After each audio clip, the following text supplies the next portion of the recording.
나는 주야의 눈물을 흘려 음식을 삼았나이다.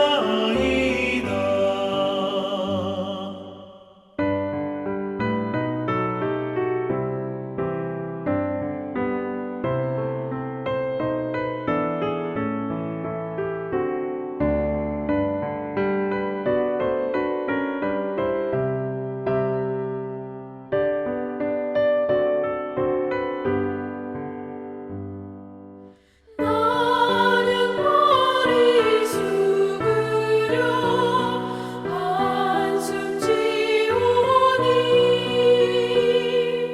옛날 상전 그리워 눈물 짓니다. 주의 폭포 소리는 산을 울리고 큰 바다 물결이 일어나 넘치나이다. 슬픈 마음 행여나 품지 말지라. 낮은 자심을 내게 베풀고 어두운 밤의 노래로 품어주시니 나 진정 주를 우러러 사모합니다.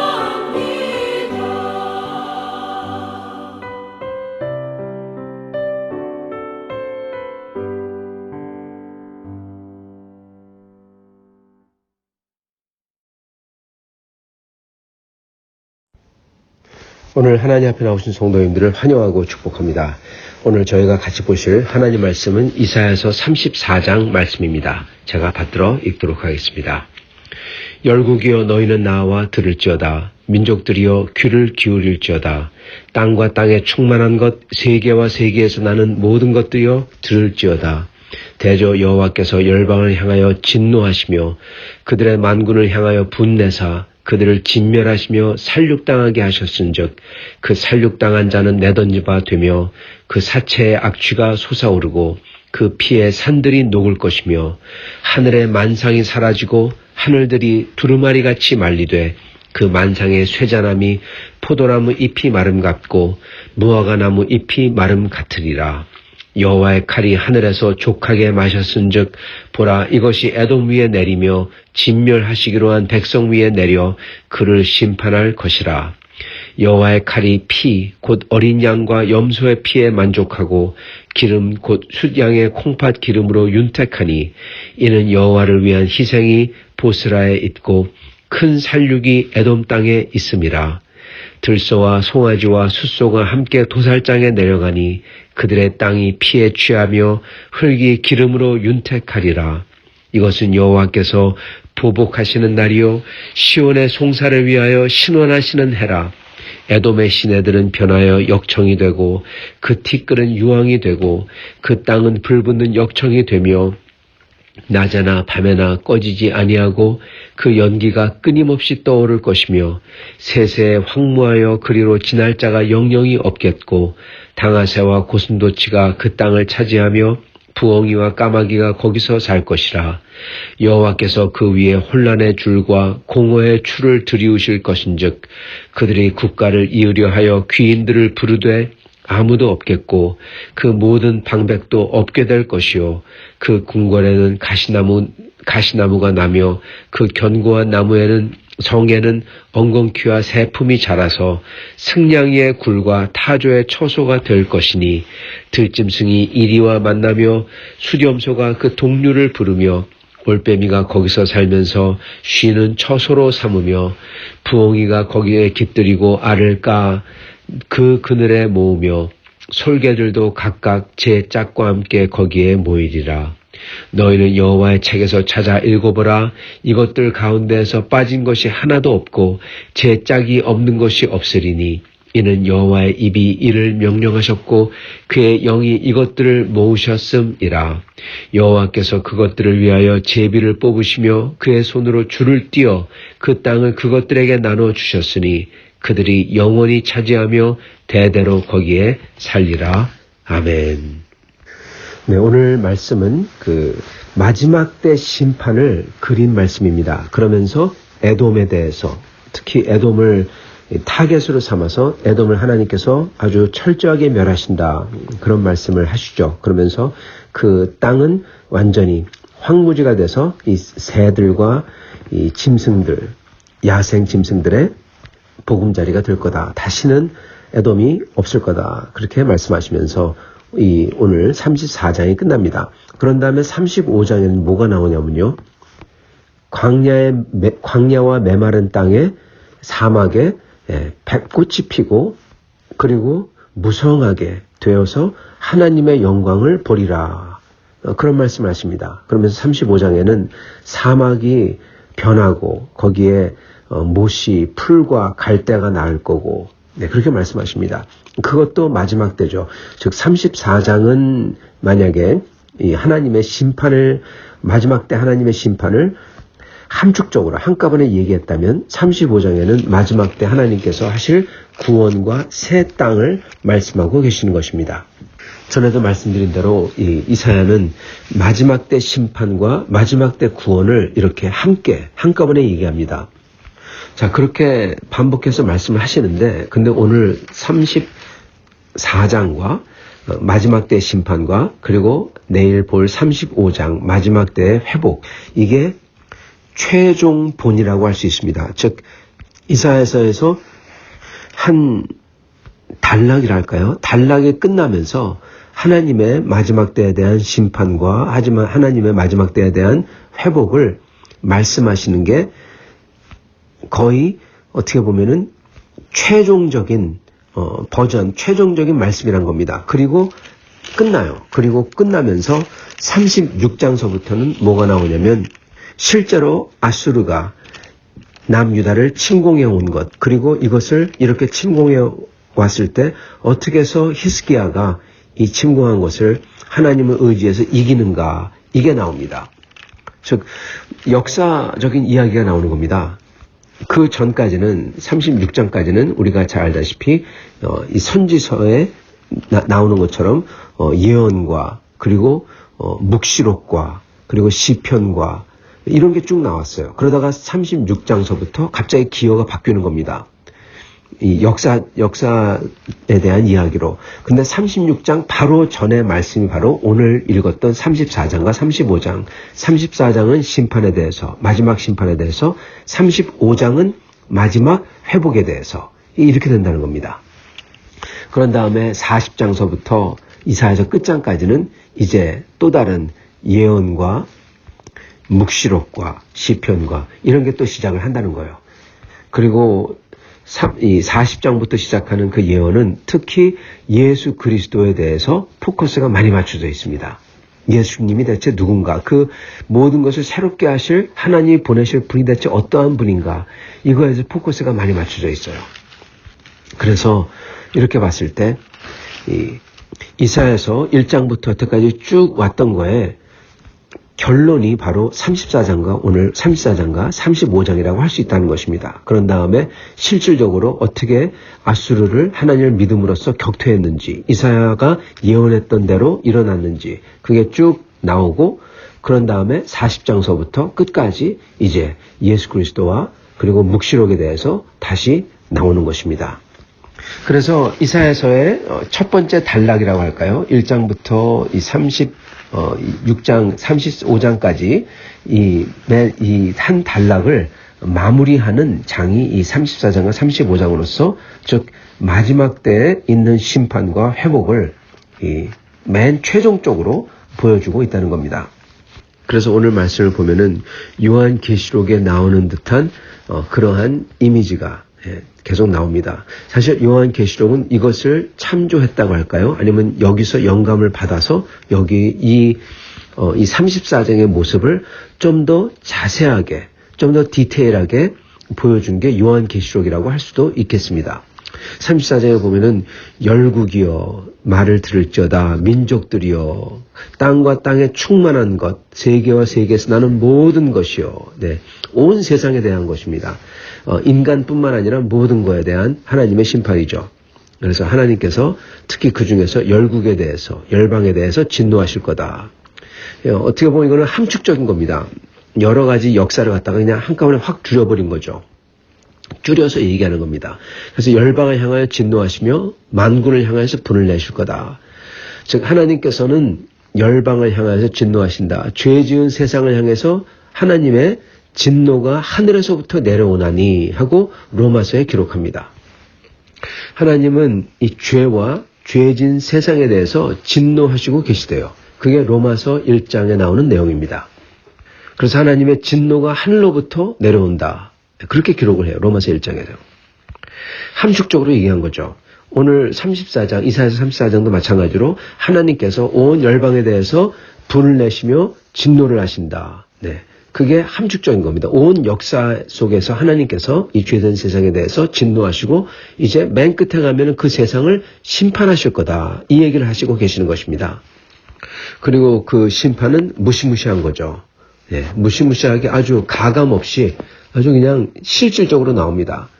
여기 보면은 그들을 진멸하시게 하시고 살육을 당하게 하시고 다 살육당한다는 거죠. 살육당한 자는 내던지바 되어서 즉 땅에 안 묻히고 그냥 다 그냥 쌓여 있어서 그 사체의 악취가 솟아오르고 썩는 게 솟아오르고 악취가 솟아오르고 피의 산들이 녹을 거고 하늘의 만상이 사라지고 하늘들이 두루마리 같이 말리되 이렇게 말씀합니다. 여러분 여기에 나온 요 내용이 이 요한계시록에 나오는 그 모든 내용을 한꺼번에 얘기한 거나 마찬가지입니다. 그죠? 특히 하늘이 두루마리 같이 말리되 이거는 요한계시록에서 그대로 사용하죠. 그 세상의 모든 영화와 세상의 모든 힘과 이게 온데간데 없고 그 모습이 마치 어떻냐 그러면 여기에 말씀한 게 포도나무 잎이 마른 것 같고 무화과 나무 잎이 마른 것 같다. 여러분 포도나무 잎과 무화과 나무 잎이 마른 거 보셨습니까? 종이장 같아요. 건드리면 싹 바스라져요. 그렇게 아무것도 안 남은 것처럼 된다라는 것입니다. 이게 마지막 때 심판의 모습입니다. 그게 이 두 구절에 두 절, 1절, 2절에서 두 절에 다 나온 거예요. 그리고 9절과 10절에 보면은 또 요한계시록에 나오는 모습이 그대로 나오죠. 티끌은 유황이 되고 땅은 불붙는 역청이 되고 낮에나 밤에나 꺼지지 아니하며 연기가 끊임없이 떠오를 것이며 세세 황무하여 그리로 지날 자가 영영이 없겠고 여러분 요거는 딱 요한계시록에 나오는 모습입니다. 하나님께서 그 유황불에 그 하나님의 대적들 그 사단마귀와 그리고 그에게 속한 사람들 사단마귀에 속한 사람들이라고 합니다. 그들을 던져버릴 텐데 그들은 그 불구덩이 연기가 역청이 되고 그 연기가 끊임없이 떠오른다. 이게 그대로 끊임없이 연기가 떠오른다. 그게 요한계시록에 그대로 나옵니다. 그래서 이것 또한 요한계시록에 나오는 하나님의 마지막 심판, 그 하나님의 대적들과 사단마귀와 그에게 속한 사람들, 인간들을 그 속에 던져버리는, 불구덩이 속에 던져버리는, 그래서 거기서 연기가 세세토록 나는 그 모습이 그대로 여기 나오는 것입니다. 그리고 그 남은 곳에는 당아새와 고슴도치가 땅을 차지하고 부엉이와 까마귀가 거기에 살 거고 이것도 그대로 요한계시록에도 또 나오죠. 그리고 거기에 혼란의 줄과 공허의 추를 들이우실 것인즉 줄과 추를 들이우다. 이거는 건축할 때 추를 들이우죠. 그리고 줄을 이렇게 잡아 당기죠. 그러면은 뭐가 나오냐? 직각이 나오고 그리고 수평을 잴 수가 있습니다. 수평을. 그래서 이거는 하나님께서 즉 측량을 하신다. 즉 하나님께서 자로 재보고 심판을 하신다라는 뜻인 것입니다. 그럴 때 심판을 하시는데 혼란의 줄, 공허의 추, 혼란과 공허로 심판을 하신다.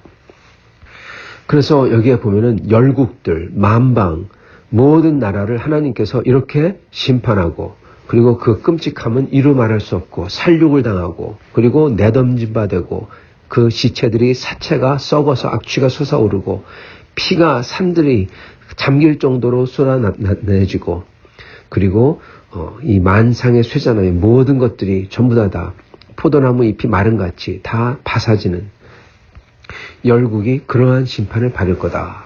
그리고 이 하나님에게 이 하나님을 대적한 자들, 하나님에게 죄로 대적한 모든 자들은 즉 그리스도의 용서를 입지 못하고 은혜를 믿어서 이 용서를 받지 못하고 회개하지 않고 돌아오지 아니한 이러한 자들은 불구덩이 속에 던져지고 그 연기가 끊임없이 떠오를 거고 딱 요한계시록의 모습이죠. 그렇게 될 것이다. 그래서 마지막 심판을 이렇게 한 장에 다 말씀을 하시는 것입니다. 자, 그런데 그 속에서 신기한 게 나옵니다. 그 중에서 그 많은 나라 중에서 34장은 딱 에돔을 하나 딱 골라서 그 모든 심판이 에돔 위에 내릴 거다. 그렇게 또한 말씀하세요. 5절 여호와의 칼이 하늘에서 족하게 마셨은즉 보라 이것이 에돔 위에 내리며 진멸하시기로 한 백성 위에 내려 그를 심판할 것이라. 그렇게 말씀합니다. 왜 에돔을 이렇게 딱 타겟해서 지정해서 이렇게 심판하신다고 하실까요? 이거는 여기에 안 나오지만 나중에 역사가들을 통해서 알 수 있는 것인데 이스라엘을 그리고 남유다를 가장 괴롭혔던 자들이 바로 이 모압, 암몬 그리고 에돔이었습니다. 그 중에서도 에돔은 모압과 암몬보다 더 가까운 사람이 에돔이에요. 보세요. 모압과 암몬은 롯의 자손이잖아요. 아브라함이 아니라 롯의 자손입니다. 근데 에돔은 아브라함의 자손인 이삭의 아들인 야곱과 에돔, 에서가 에돔입니다. 에서입니다. 그렇게 한 피를 나눈 아브라함의 자손인데 이들이 남유다가 나중에 바벨론에게 멸망해서 그렇게 잡혀갔을 때 그 남유다에 남은 사람들을 학살하고 괴롭혔던 사람들이 에돔 사람들이었습니다. 이게 다 시기 질투 때문에 그런 거죠. 야곱을 시기 질투했던 에서는 야곱을 시기 질투합니다. 그죠? 그래서 선물을 많이 가져가니까 죽이러 오다가도 마음이 바뀌고 그렇게 시기 질투하며 잔인할 수 있는 자가 바로 에서였습니다. 그 자손들이 똑같았던 겁니다. 사실은. 성도 여러분, 그 한 나라에서 시기 질투하는 사람들이 있으면은 그 나라의 암적 존재입니다. 그러한 사람들이 옆에 있으면 그는 암적 존재예요. 더군다나 피해의식을 갖고 있으면 더더욱 무섭습니다. 에서가 딱 그랬죠. 야곱에게 자기가 장자의 권위를 뺏겠다는 그런 피해의식이 항상 있었죠. 그런 피해의식이 있는 사람들, 자기가 약자, 소위 자기를 보러 약자라고 하고 자기가 피해받은 사람이라고 하고 너희들은 우리의 서러움을 우리의 한을 모른다 이런 소리하고 그러면서 시기하고 질투하고 그런 사람은 무서운 사람들입니다. 그리고 악한 사람들입니다. 항상 복수와 원수를 갚으려고 하죠. 저희는 그런 거에서 그런 걸 떨쳐버리고 앞으로 나가야 돼요. 근데 그렇지 아니하고 계속 그런 거에 사로잡혀 있는 사람들. 나중에 일이 생기면 갑자기 복수하러 찾아오죠. 그 나라가 약해서 무너졌을 때 갑자기 어디서 나와서 원수 갚는다고 자본 거와 지주 다 끌어내라고 그러려 막 학살하죠. 이게 인류 대대로 계속 있던 일인 것입니다. 시기하고 질투하고 그러면서 자신들은 피해자의식이 가득한 사람들, 기회가 생기면은 언제가 일어나 약해졌을 때 오히려 비겁하게 그들을 치죠. 그랬던 게 에돔입니다. 하나님은 그런 사람들을 다 멸하실 겁니다. 왜냐하면 악인들이거든요. 에돔이 바로 이랬습니다. 그래서 하나님께서는 그 많은 자들 중에서, 많은 나라들 중에서 특히 에돔을 딱 골라서, 왜냐하면 너무나 비겁하고 사악하거든요. 그래서 에돔을 다 멸하신다고 하시는 것입니다. 이게 마지막 때의 심판입니다. 성도 여러분, 이 마지막 때의 심판을 보면요, 이들 중에서 이 열국이 심판을 받죠. 이들은 하나님의 은혜를 모르고 하나님의 은혜를 거부하며 하나님 백성을 쳤던 자들이죠. 하나님이 이 세상을 만드셨는데 그 세상을 다 망가뜨려 놓고 죄악에 살면서 하나님께 돌아오기를 거부하는 자들, 그들에게 향한 하나님의 진노가 하늘로부터 내려오나니 그게 계속 내려오고 그걸 받는 사람들이죠. 이렇게 하나님을 모르는 사람들, 그리고 거부하는 사람들도 심판의 대상이지만 에돔 같은 경우는 약간 다릅니다. 에돔은 여러분 할례를 받았던 사람들이에요. 즉 하나님에 대한 신앙이 있다고 했던 사람들인 것입니다. 근데 이러한 사람들이 심판을 받아요. 성도 여러분, 이 심판받는 사람들을 보면요, 그렇기 때문에 하나님을 모르는 사람들, 하나님을 믿기를 거부한 사람들이 심판받을 거고, 그러나 자기가 예수 믿는다고 말은 하지만 시기 질투로 가득하고 피해자의식 가지고 있고, 그러면서 남을 시기에서 헐뜯고 인격살인하는 거죠. 미워하고 그들을 시기해서 그들 위에 어떻게든지 군림하려고 하고, 이게 에돔이거든요. 그러면서 기회가 되면 아주 비겁하게 그들을 치고, 이런 사람들은 천국 못 들어간다는 것입니다. 여러분, 하나님의 심판을, 끔찍한 심판을 받는다는 거예요. 예수 믿는다 말해도. 왜냐? 그 믿음이 진짜 믿음이 아니기에. 진짜 믿음은 예수 그리스도의 말씀을 대로 하는 겁니다. 예수를 믿기 때문에, 주님을 믿기 때문에 주님의 말씀대로 따라 사는 거예요. 주님의 말씀이 무엇입니까? 여러분, 원수를 용서하라. 미워하지 말라는 겁니다. 시기 질투? 여러분, 시기 질투 그거 끔찍한 죄입니다. 피해자? 뭔 피해자입니까? 다 죄인이지. 네, 다 죄인입니다, 여러분. 자기 자신도 죄인이에요. 피해자라는 생각은, 즉 나는 의롭다는 생각이에요. 다른 사람은 악하고 나는 죄 없다는 생각입니다. 사람들은, 가장 악한 사람들이 피해자라는 생각을 합니다. 여러분, 연쇄살인마 봐보세요. 다 뭐라고 어떻게 생각합니까? 자기가들이 피해자라고 생각해요. 그래가지고 그 피해의식을 가지고 뭐라고 어떻게 하느냐, 자기들이 피해자이기 때문에 자기들이 정의를 행한다고 부자들을 죽인다, 뭐 이런 식이에요. 요즘에는 물론 정신병자로서 연쇄살인마들도 있겠지만은, 대부분 연쇄살인마들이 그런 식인 것입니다. 악행을 한 사람들이 자기들에게 면죄부를 줘요. 면죄부를 줘야만, 자기 자신을 그렇게 속여야만 악행을 계속할 수 있거든요. 그리고 대부분의 면죄부는 그렇게 할 수밖에 없었다. 또는 나도 나쁘지만 저 사람은 더 나쁘다. 또는 내가 피해자이기 때문에, 저 사람은 악한 피해를 입힌 사람이기 때문에 나는 당연히 이렇게 해도 된다. 이겁니다. 그래서 저희는 절대로 피해자 이런 거 하면 안 됩니다. 시기해서도 안 됩니다. 그리고 남을 살인해서도 안 됩니다. 인격살인. 그건 예수님을 믿는 게 아니에요. 예수님은 심령이 가난한 자가 예수를 닮았다고 그랬고, 온유한 사람이 예수님을 닮았다고 그랬고, 자기 죄 때문에 애통해하는 사람이 예수님을 닮았다고 그랬고, 그리고 온유한 사람이 예수님을 닮았다고 그랬습니다. 그런 사람만 천국 들어가는 겁니다. 왜? 그게 진짜 예수를 믿고 예수를 따르는 거니까. 그리고 온유하다는 것은 겸손하다는 겁니다, 여러분. 내 고집을 막 내세우고 어떻게든 하나 걸어서 내가 저 사람보다 높아지려고 하고 그 사람을 누르려고 하고 그러는 거, 여러분, 온유한 거 아닙니다. 예수님을 닮은 거 아닙니다. 그러한 것, 그러한 마음, 태도 가지고 있다면 예수를 믿는 게 아니라고도 할 수 있어요. 예수님 그런 분 아니잖아요. 그래서 사랑하는 성도 여러분, 저희는 하나님과 하나님의 심판을 두려워해야 됩니다. 왜냐하면은 소위 하나님을 안다고 하는 사람들, 하나님을 믿는다고 하는 이 에돔 사람들, 그러면서 피해자 의식이 가득해서 시기 질투로서 남유다에게 그렇게 못되게 구는 사람들, 하나님께서 아주 하나 딱 짚으셔가지고 그냥 전부 다 없애버린다고 하시잖아요. 하나님의 진노가 내리시는 것입니다. 그래서 우리는 예수를 믿는다고 하면서 그러한 마음가짐과 행위와 그러한 악행을 하면서도 자기 자신에게 면죄부를 주는 그러한 인간들이 되면 안 될 것이라는 것입니다. 우리는 오직 주님께서 말씀하신 대로 심령이 가난한 자, 겸손한 자, 내 죄 때문에, 세상 죄 때문에 애통해하는 자, 여러분, 애통해하는 사람은 화를 내줄 필요도 없고 화를 내지도 않고, 애통해하는 사람은 욕심부리지도 않고 교만하지도 않고 주님의 은혜만을 갈급하게 사모하고 목말라 하는 것입니다.